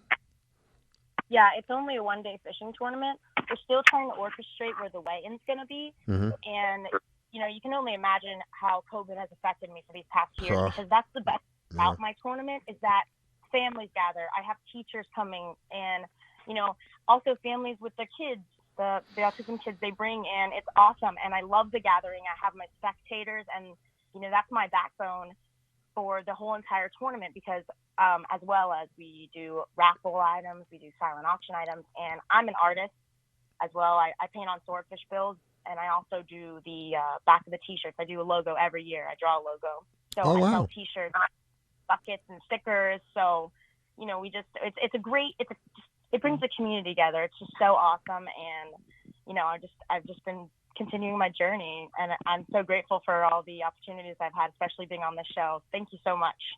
What's amazing that what you do is 100% of the tournament take, or lack of a better word, goes to autism programs. So you're giving it all back to the community. You're just doing this you're working your butt off for a fun day out that puts people together. It all goes back to autism. How awesome is that? We need more people like that. Could you imagine? How awesome is that? She's not, what she's getting out of it is the joy of knowing that she's helping other people. Sadly today, what people want is financial, monetary, gains. And there's no financial or monetary gain out of this. This is something far more valuable than that the knowing that you've helped other people. I mean, you can't put a price on that. That's awesome. I think that's great, Mikaela. Thank you. Thank you. Mikaela, I have a question. How many boats do you think are going to participate this year? So we've been growing every year. Last year we had 56 boats. Wow. And I'm hoping for 60. I'm not going to be greedy though. So if we just get 50 something, I just want something more, either 56 or more. So 56 plus, I will take. So let me ask you a question. Do you? I'm happy to help. Do you have anyone donating buckets? Because I'm a Starbright sponsor, and I'm sure they would donate 60 buckets for this event. So I do. I'd have to get your email and contact you about that information because I do already have people who donate money for the buckets, and I've been using these bucket people for a while. So, I mean, maybe in another way or form, I'd love to get in contact with you, and we can just share information and collaborate. Maybe a bottle of soap for every bucket. Maybe we can get some new bio-friendly soap for each bucket. I'm happy to help, whatever I can do to help. And I am going to try and get my ladies cancer team in there and fish that tournament with you. Yes, because that is the thing I have not seen yet, is a full ladies team. I need that. They always ask me, Mikaela, come on, be a lady angler. And I'm like, dude, I got to run a tournament. I can't be a lady angler during my tournament. I want to. I'm passionate about the water. I love fishing. I love the water. And, all right. So I am going to tell you, my pink ladies team of over 50-year-old ladies, cancer survivors, will fish your tournament. So you've got a ladies team. Don't worry about it. Okay, I'm so excited. Cool. I might drum up a little nice bucket for the ladies team, only ladies team. Perfect. Awesome. Well, I'm so excited you came on. I know you have a huge story. You're local. I'll help you anywhere I can. And come on again. I mean, we'll definitely promote the tournament for you, and I will fish that tournament with you as well. Oh, that's so awesome. I so appreciate this opportunity. Thank you guys so much. You can find me on Facebook, Instagram, at TrashCanSlam. Direct message me, and whatever questions you have, I am here to answer. I'm kind of still, can't think of the right word. In awe, I think would be the right way to put it. At 8 years old, this came to you? At 8? No, when I was in 8th grade. Oh, so 8th grade. I was probably about 13. Well, that ain't a whole lot. That ain't a whole lot older. So, as a very young individual, all of this came to you, and what did you saw this coming together back then? Well, so we had to do a passion project, and that was most for my school, Deerfield Middle, and everything had to go back to the community, so a community service project. And I was really passionate about fishing, and I went home to my mom. My mom is a huge part of this. She is one of the reasons why I still want to keep going. Mm-hmm. She had a lot of connections at the time, she still does, and she's helped me out. But now, I've continued this journey, and I've taken it over, and it's, it was successful the first year, and all the captains and mates were like, Mikaela, are you going to keep doing this? And I'm like, I don't really know. And then I was like, no, let's do it. I loved it. I don't know. I just loved the tournament scene, the energy. And, yeah, it was successful the first year. And that was the only reason why I think I kept going on with it. And you mentioned that you're an artist. So are you like an airbrush artist? No, that is really cool, though. I started illustrating when I was younger, drawing with pencil and stuff. I just got into the painting scene about 4 years ago when I started painting sword bills. I had Alicia Tice help me out, and she's a really good friend of mine, and she's like, hey, here's some sword bills, do what you want with them. And I was like, okay, cool. And so now I paint sword bills. I have a bunch of custom orders, and I draw as well. Anything anyone wants to do. That's what I do. The reason I was asking is I think you said logos. Do you do logos or something like that? Did I hear that? Well, yeah, it depends. It depends on really what you want, but I kind of just create the Trash Can Slam logo each year. So each year there's a different logo on the back of the t-shirt. I see. Okay, that's what I heard. I heard logo on the back of a t-shirt, and I equated that to like an airbrushing thing. I thought you were like actually airbrushing the logos. So you're designing the logo, and somebody's screen printing them for you. Yes. Okay. Yeah. It's actually funny the growth from my first year, because we had t-shirts the first annual year. and the growth of the photos. And, I've done like sailfish in the past, and I've done the full circle, kingfish, mahi, wahoo, tuna. And wow. It's just funny how each year, this year's a big barracuda though. I fulfilled the trash can name. I got a huge barracuda on the back. He looks scary and mean. They are, and that's what they are scary looking fish. If you take me out fishing, that is what I catch is barracuda. Like, I swear, every time everyone always looks at me, they're like, you know what, Mikaela? It's okay. We're gonna let you slide, barracuda queen. Hey, Mikaela, can you tell us how much the entry is for our local listeners? How much is the entry for your tournament? Okay, yeah. So the mandatory entry fee, just for first, second, third, like the aggregate weight, is $300. I also have other Calcuttas that they can enter. All the Calcuttas are $60. That's biggest fish, biggest king, biggest tune, biggest mahi. And also I have a funny one, highest amount of it is $10. So all in would be $550. Then I have the two other jackpots, high rollers $500 and low ballers $250. That just consists of the aggregate first place, if you want to go in. But all in would be $550 with the Calcuttas included. And I know the local fishing community is amazing, and I know that any of these guys or ladies that are winning these tournaments and money are donating it right back to you. So I know that's how that's happening. It's a double whammy. Yes, I do have a lot of people who do that. They'll cut it in half, they donate, and that is so awesome. And I feel like autism affects a lot of people and a lot of families personally because it's so common. Now, personally for me, I have two cousins. They live up in Minnesota. They don't benefit from this, unfortunately. And they're both on the spectrum. One of them is a little older, and she is able to go to college and work and function, but she's still on the spectrum. And the younger one is a little bit higher on the spectrum, and she can't really talk, and she's mostly considered like mentally retarded. It's really sad, but that's where that comes from me personally. So, yeah. Well, like I said earlier, it takes a special parent, and they have to have a tremendous amount of patience. And any help that we can offer, I'm in there for it. I'm all up for it.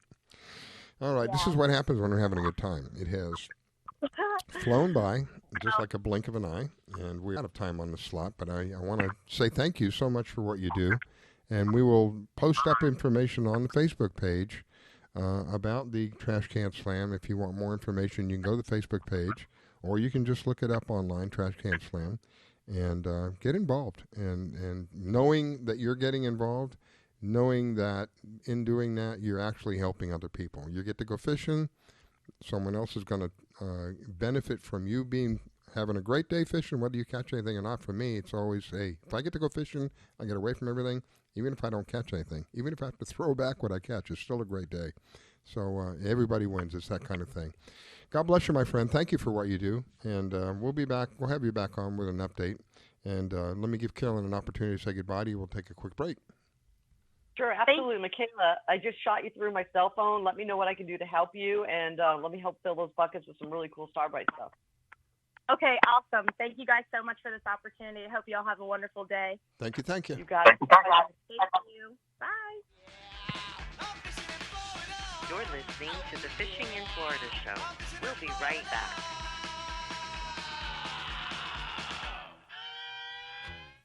When it comes to parenting, there are no perfect answers. But that's okay, because you don't have to be perfect to be a perfect parent. Teens in foster care will love you just the same. For more information on adoption, visit adoptuskids.org. A message from the U.S. Department of Health and Human Services, Adopt U.S. Kids, and the Ad Council.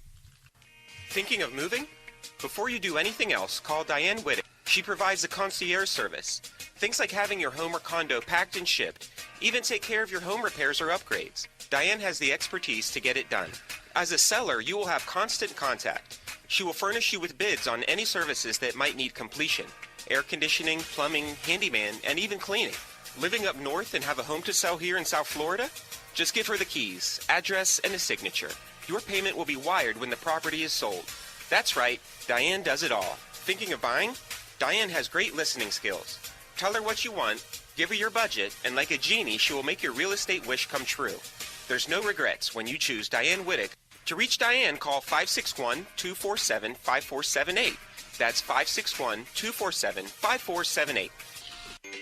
Do you need toner for your Epson, Hewlett-Packard, Canon, Brother, Apple, or Sharp printers? Look no further than Laser Technologies. In business for over 20 years, they offer the lowest prices on toner on the web. They can also repair your laser printers and toners fast and easy. Call their expert staff today at 561-792-9600 or email us at service@laser-technologies.com for all your toner needs. All toner is shipped nationwide. Why wait? Get the lowest prices on toner. Call or email us today. Do you have an unusual pet? Did you know that the Rainforest Clinic in Loxahatchee specializes in exotic pets? They see pets that other vets don't. Parrots and chickens, ducks, geese, turtles, snakes, goats, pigs, lizards, and even monkeys. Are you a beekeeper? Dr. Clubb, the first of her kind in the area? Yes, she takes care of bees as well. Dr. Susan Clubb has decades of experience and known around the world for her reputation as a premier avian vet. Located at 3319 E Road in Loxahatchee, just a short distance north of Okeechobee Road, you will find a modern clinic with in-house labs, which allow you to get your test answers quickly. You can find them online at www.susanclubb.com. That's www.susanclubb.com. Or you can reach her at 561-795-4878. It's Dr. Susan Clubb. That's 561-795-4878. The Rainforest Clinic located in Loxahatchee. 561-795-4878. Want to give your pet the celebrity treatment? Have you heard of Holly Wolf Pet Grooming and Care in Royal Palm Beach? They're located just off State Road 7 and have been servicing the area for 14 years. Holly Wolf Pet Grooming and Care is the home of the Blueberry Facial, also specializing in tartar removal with 8 years of assisting in dental procedures. Holly Wolf Pet Grooming and Care? They're more than just about dogs. They are the only experienced cat groomer in the area. They also cater to all breeds and sizes and open 6 days a week. Holly Wolf Pet Grooming and Care, located just north of the Super Walmart in Royal Palm Beach. You can find them at 250 Business Parkway. They specialize in shampoos with no extra charge. Flea and tick dips also available. Holly Wolf Pet Grooming and Care. You can give them a call at 561-793-9992. They also provide gift certificates for those looking for that special present. Holly Wolf Pet Grooming and Care. 561-793-9992. They're located in Royal Palm Beach. That number, 561-793-9992. Call for your appointment today. This station is now the ultimate power in the universe. We have ignition. Strap in. 5, 4, 3, 2, 1.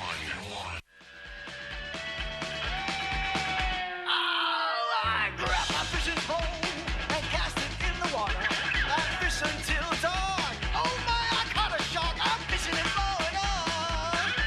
When the sun shines all day. It just caught me a grouper. So I'm fishing and blowing on. Oh yeah. Fishing and blowing on.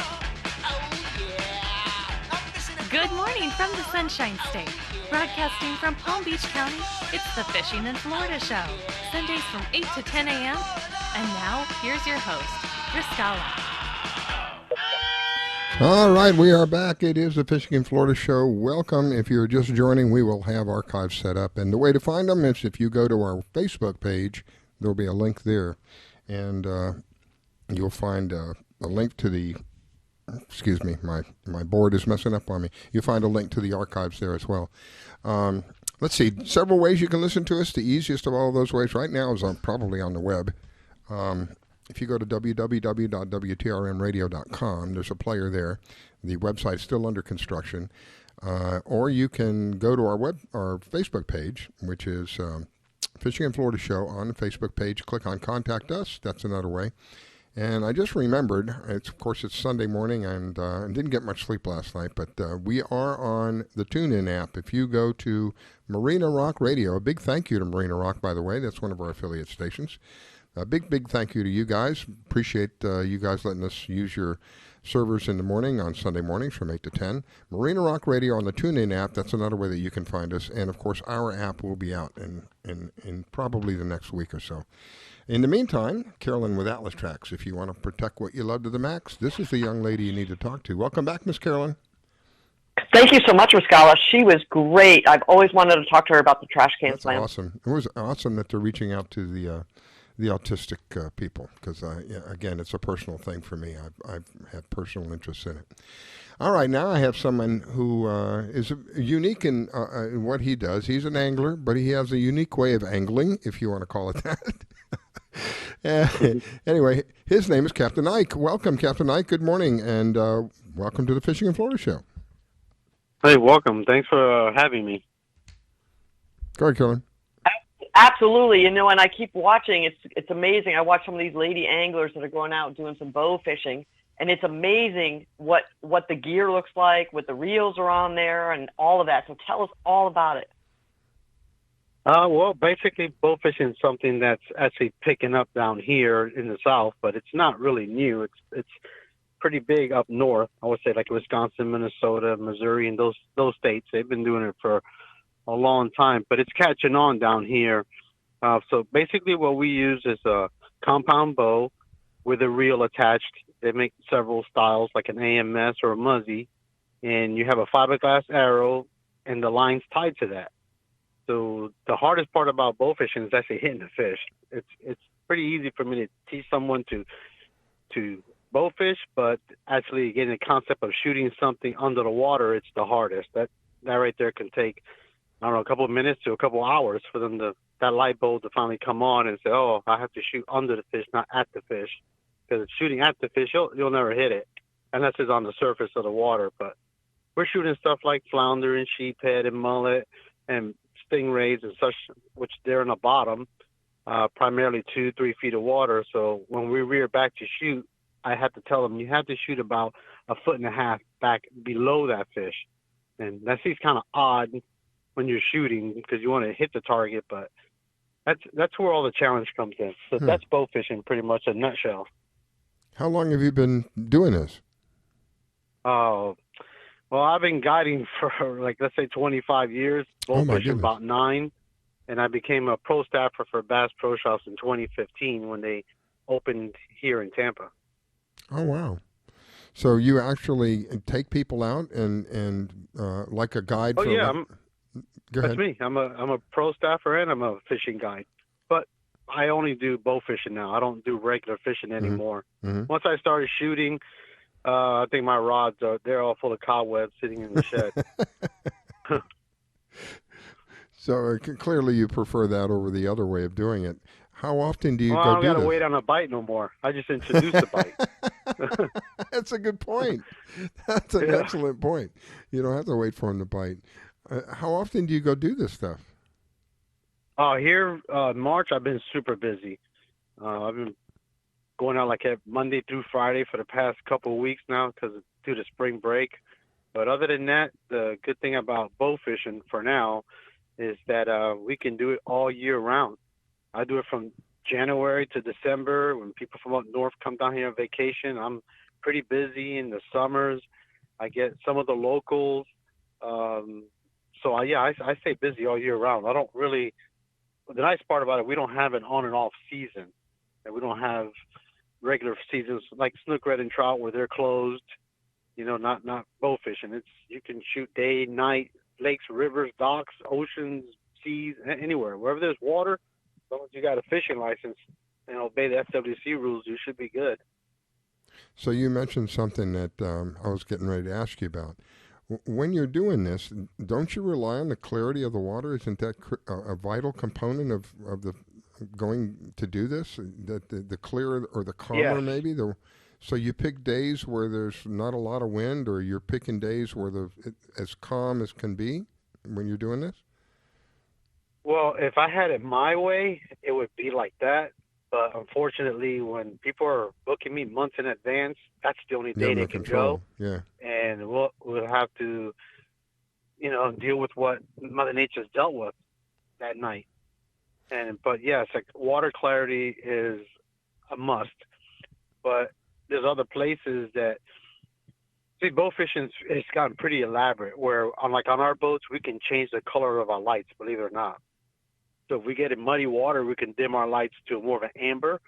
So that you can still see in the water. You can pick out silhouettes. and you can see the fish better than if it was a bright white light in muddy water. Mhm. So it's a different world, and there's a lot to go with it now these days. But yeah, you can both fish in muddy water and clear water, but clear water is preferred. When you're doing it at night, doesn't the light when you turn the light on, doesn't that scare the fish, or does it attract the fish? Well, that's a concept that most people don't know unless they have to actually bow fish. Mm-hmm. Because like just many times I'll sit on the flats and I'll be rigging up a line or something. Look at that. I said rigging up a line like I'm still fishing. Well, I'll be you are. doing whatever, tying an arrow or something. And we have fish coming to us because they're attracted to the lights. Oh. A lot of times, I can't tell you, when I'm moving up out, I'll have manatees come up by the boat. Oh, I'll wow. have lots of bait fish come to the boat. Like, they'll follow me as I'm moving around with the trolling motor. I'll look behind the boat, and there's several dozen sardines just following the side of the boat. Sharks are curious. They'll come up by the boat, just hang out next to us. So it's not. The only fish that I know of that doesn't particularly like the light much are mullet, and that's pretty much in the what do you call the twilight hour, as that sun's going down, the darkness is starting.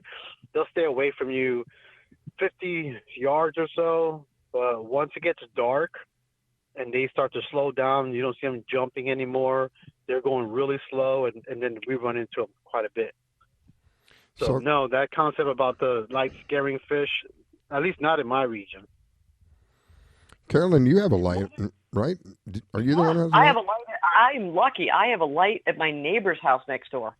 So I just get my gear out, and it's a green light, which I don't know why everyone uses green, but I'll tell you what, I cast out last weekend with Angelia, one of our current, we call her anchor, and I'll tell you what, we were catching little catfish, we were catching some really fun stuff, but they love that green light. Yeah, that's interesting. Yeah, that really works. But I don't think I could drive around Tampa Bay with 1,500 watts of green lights. My goodness. That's a lot. So let me ask you a question. What's the deepest thing that you can hit with a bow? Well, it all depends on the poundage of the bow. My bows are pretty much set at around 30 pounds because, believe it or not, you're going to shoot 200-300 times that night. Like, your fingertips are hurt by the time you're done shooting. And so all the bows are set lightly, and we're shooting in shallow water. So there's no need to shoot a 60-pound bow into 2-3 feet of water. You'll bury that arrow so deep, and if you hit a rock, you're going to explode the tip on it, and you'll blow the nocks off. So 30, 40 pounds in 2 to 3 to 4 feet is plenty. Unless you're shooting big species like black drum and cobia, well, then you want to crank the poundage up because Cobia? that's a big fish. Right? Cobia? Cobia? Yep. Oh my God, I cannot imagine. I see. I caught your interest. I think you did. I did. I can't imagine hitting a cobia with an arrow. It would burn the reel up. You have to. Well, there's quite a few ways you can actually perform this. Is you shoot them with your bow, but then the line is tethered to your tarpon rod. Oh, okay. While you're out, after you shoot them, you reel them in. Yeah. Or if you shoot them, you got to wear gloves because you got to grab onto that line, and it'll slice your hand open. That's what I'm saying. Yeah, that's what I'm saying. When you said cobia, that was the first thing in my mind. You shoot it, and then you it's a natural response. I think you want to grab the line, right? No. Yeah. Yeah. Right. No, not. Oh, wow. But as all you cobia fishermen out there, as you know, a lot of times they'll come right up to the boat. They're nosy, and they'll swim right next to it. So your best shot, and if you're a good shot, is just to stone them. If you can accomplish that, you did a lot. You saved yourself a lot of time. That's amazing. But if you get a body shot, hold on. Wow. It'll I peel would some never line. have imagined bow fishing and cobia. That's just wow. Cobia, to me, cobia is like an underwater torpedo. It just takes off, man. It's when we hook a cobia, it's literally, to me, it's like an underwater torpedo. It just takes off, and there's no slowing it down in the initial component of the fight. There's no slowing it down. Yeah, the thing is just unbelievably strong. So I'm You're thinking 100% correct there. And I'm thinking in my mind, you shoot it with an arrow. Holy smokes, man! Now not only is it in shock from being shot, and it's pissed off, and you really, wow. Go ahead, Carolyn. I apologize. And I have to tell you, when I went fishing on Wednesday, there was something we hooked up to that didn't shake its head, so the guys couldn't tell me if they thought it was a shark or a really big cobia, because cobia were running in Palm Beach on Wednesday, and I never really knew what it was, but if it was a cobia attached to a bow, that would be a whole different thing. I'm telling you. And they were like pulling in 40 to 42 pounders. Holy smokes. Well, there's a thing I say in the boat when I've got a group of people up front. If you shoot a big ray, if his wingspan's anywhere larger than 40 inches or so, or some yardstick, as soon as you shoot that fish, you need to take a knee, because it's going to go. It's going to go so fast that I got to chase after with my engine. There's no way I can keep up with it with a trolling motor. So I don't want to throw them backwards, but as soon as you shoot that, remember, take a knee on top of all the other stuff I told you. And then we have to chase after it. And then as we get closer, put more arrows in it. Wow. And then we have to gaff it to bring it in the boat, because it's like the last one we just shot this weekend was like 90 pounds. What? It was, yeah. It's on my. It'll be on my social media. It'll be on my Facebook here by this weekend. You'll see it. Wow. It was huge. Can you share your social media information with us so we can number one, post and share it with you, but put it up on our listeners can find out where to go see this big monster. Holy smokes, man. It's on there. Everything I have under, whether it's Instagram, Facebook, YouTube, TikTok, it's all under Tampa Bow Fishing Charters. All that's under that same word. And how would someone reach out to you to schedule a charter? Do you have a phone number you give out for charters? I do. Or they can instant message me on any of those social media. But my number is 813-363-4832.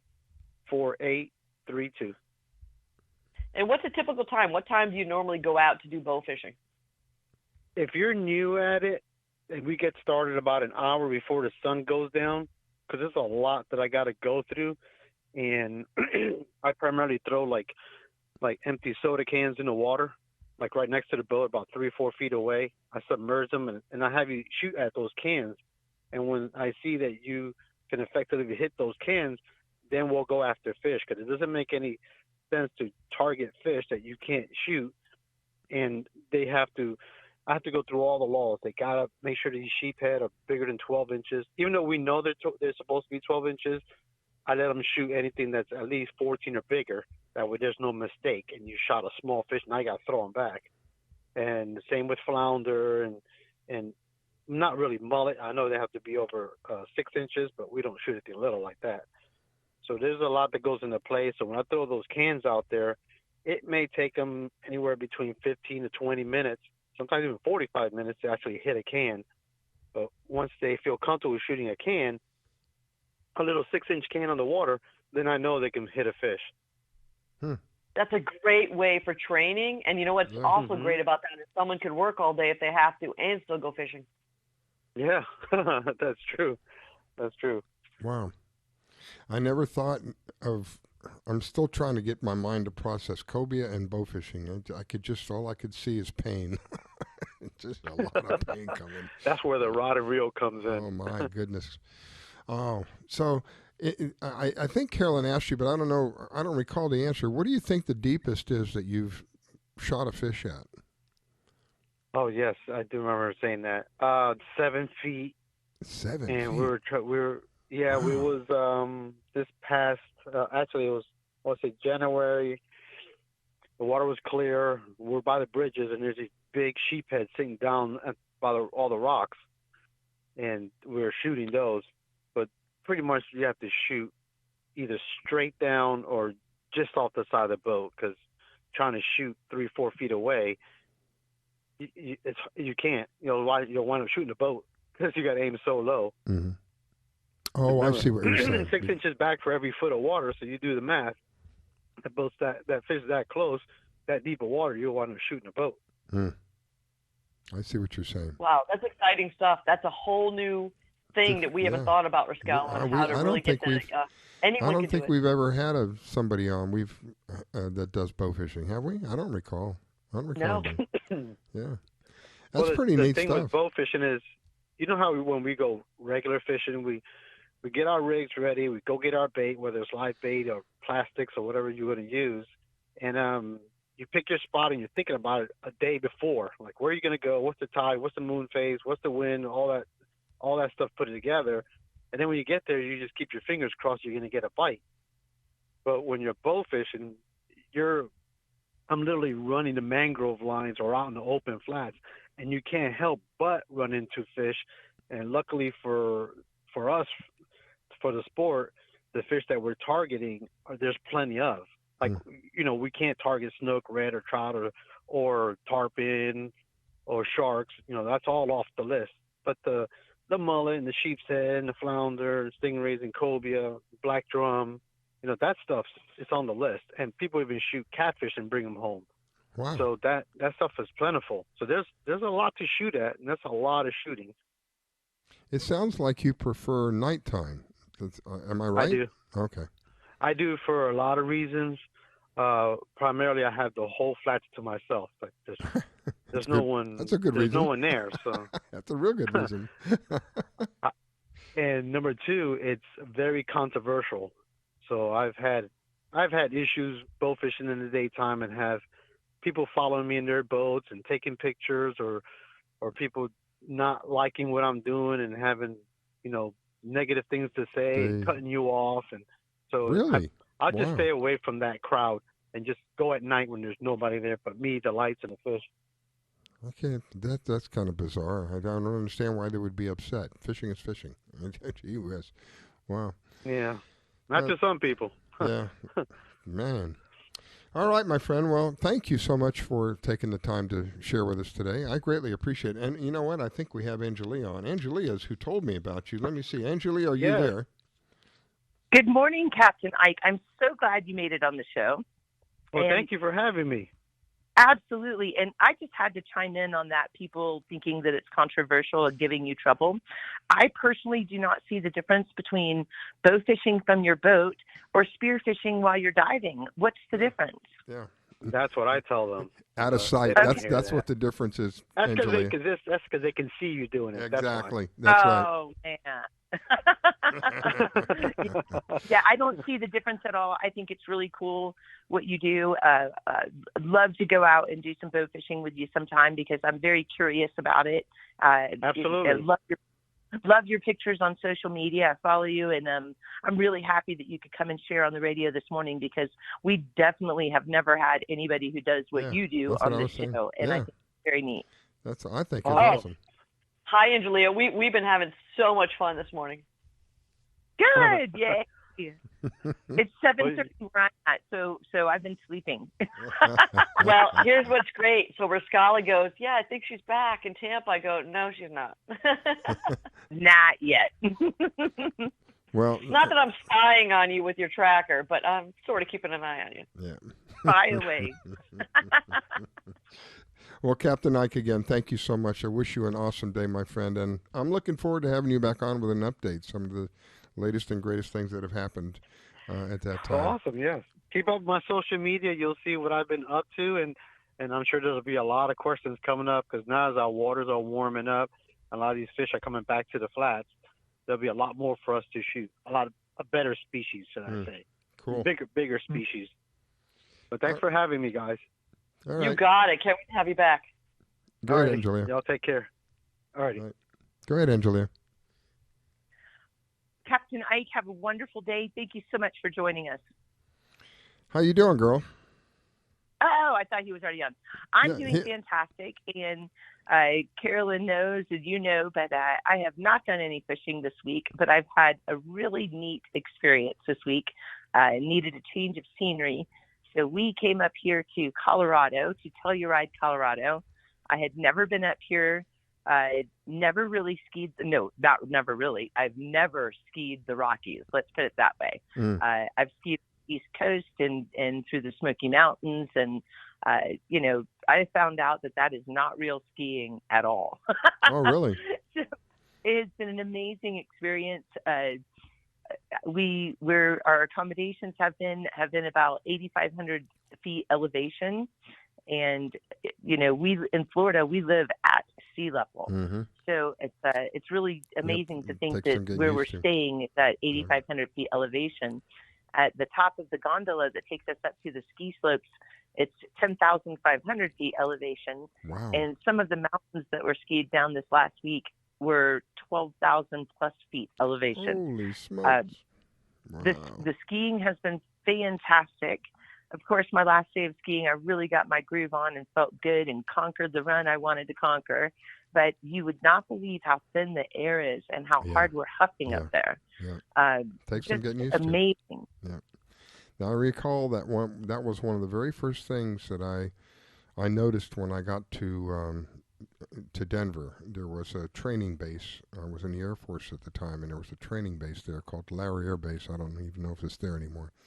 But they warned us, when you get there, you just take it easy especially all the barracks. We didn't have elevators. Everything was stairs. So they said, and stairs were outside.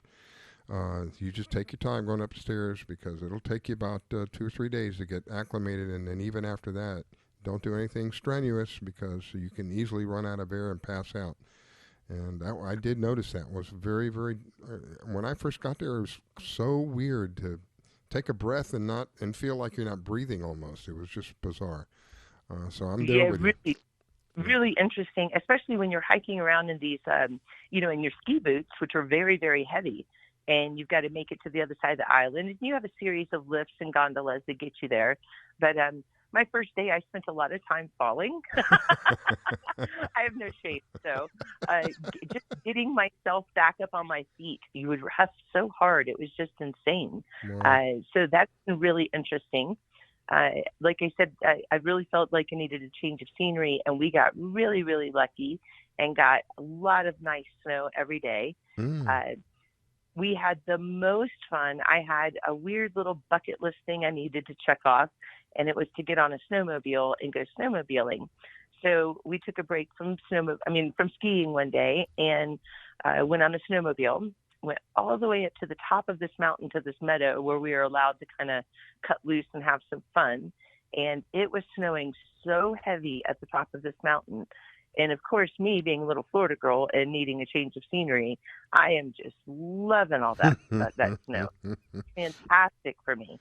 Wow. The most amazing accommodations where we were looking right over the ski lifts and right over one of the main runs that comes down to this little ski. I don't want to say resort, but it's because it's very, very quaint here in Telluride. But just wonderful scenery, a lot of good snow every day. For the end of March, that just blows my mind, because in Florida, end of March is spring. So I got a lot of good skiing in. Checked off the snowmobiling on my bucket list. Had some beautiful, beautiful snow days. The powder on the mountain was just fantastic to ski in the other day. Much nicer when it's like that than when it's icy.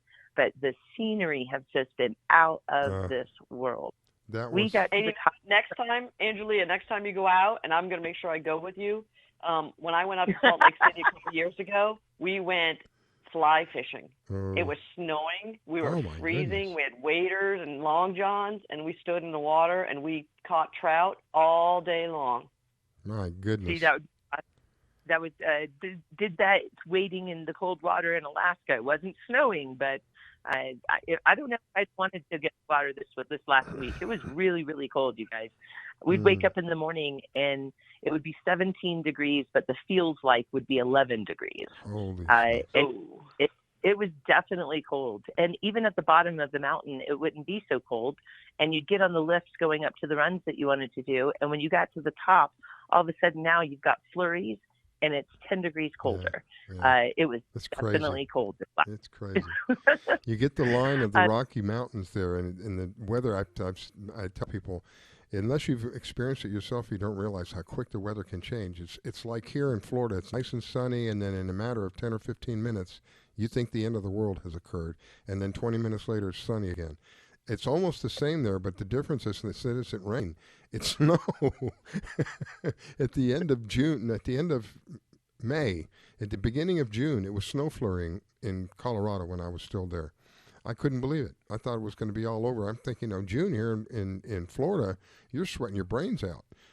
No, not there. Yeah, it is really a completely different atmosphere. So you couldn't stay off the water. You just found a different form of it, is what happened. I kept joking about that too. That was on my mind constantly. I said, in my head, I kept saying, I'm still on the water. It's just frozen. Just a different form, yeah. I spent the week on the water. It's just frozen. That's all. That's all right. Just a different form. A lot of it. And I have, the best thing is she kept feeding me pictures, and I was jealous as could be. Oh, I saw. She sent some to me. Yeah. I figured I'd show you what you're doing as you're watching me going, where the heck is she going now, But Angelia every day would be like, how many miles did I ski today? I'm like, 22. A lot of miles to ski too, you guys. I am tired and sore. We'll be taking a break when we get back tomorrow. That's for darn sure. I have to tell you, though, I've been very, very blessed and very lucky to see some beautiful, beautiful places in the great Northwest and Alaska.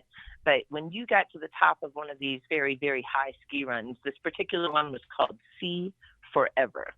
And when you got to the top of this mountain, you guys, you could literally see forever. I mean, I've got some that's just absolutely to die for. It's amazing. And then I did a special treat for Carolyn and the Pink Ladies and did a little photo shoot at the top of that mountain. And Carolyn, you have no idea how hard it was to take my coat off to take those pictures. No, I do, because I snowmobiled at minus 26 degrees once, and I thought I was going to die. And all day, I had so many clothes on, like the Michelin tire guy. I commend you for taking your pictures with that shirt on. I look like the Michelin tire guy every day up here, okay? I skied down like 2 bottles of water in the front of my ski bibs, but you couldn't tell underneath my parka because I looked like the Michelin tire guy. Oh, my gosh. Yeah, absolutely. 100%. You know what I'm talking about. But yeah, I got to the top of a specked out the perfect spot and went up there and did a really cool little Pink Ladies little photo shoot with people looking at me like, what the heck is that crazy girl doing? That's going to be all over the internet, so don't you worry. I appreciate you being a trooper and doing that. Spreading the word about breast cancer. Yeah, the effort will be worth it, I'm sure, because it was a lot of fun. But yes, guys, I need to change scenery. We'll be back in sunny Florida this week, and I'm sure that tomorrow we're actually getting back late tonight. Tomorrow we'll probably won't even get out of bed. Tomorrow we'll be so tired. So I didn't get report on how miles were skied on Wednesday. Was it Wednesday? Thursday. There you go. I can't even keep track of the days. I don't know what day it was. But I know you did. You did 30 miles the other day. You did 22 miles the day before. So you're up there. Holy moly, Mama! Oh my goodness! Wow. No wonder I'm so sore. Now you know. You may not have known before, but now you know. Yep. You got to get those activities in life. Thanks for waking up 3 hours earlier. Oh, it's only 2 hours earlier, so it's not too bad. Oh, perfect. It's like fishing. There you go. On frozen water this time. Oh, my gosh. It's too funny. But, yes, when we come up here next time, I would love to do some trout fishing. That would be really fun. I am not a fly fisherman per se, but I would love to give it a good try. Perfect. Well, we love you. We can't wait to get you home safe. Be safe, and check in when you're on the Florida side. Yeah. You got it. Safe travels, my dear. Thank you for calling in. I greatly appreciate it. Thanks, guys, and talk to you soon, and everybody have a wonderful day. That is the Florida Salty Cowgirl. You can find her on a variety of areas. Any of the platforms you can find the Florida Salty Cowgirl there. And, of course, my co-host, thank you so very much, Miss Carolyn. Greatly appreciate it. Atlas Trax, Trax. Look her up. If you want to protect what you love to the max, there's a reason why I say that. She's got the best protection that you can possibly come up with. Atlas Trax. Thank you, Miss Carolyn. Greatly appreciate it. Happy Sunday to you and all of our listeners, and we'll be back next week. All right. So long, everybody. Thank you for tuning in, and we'll be back in a week.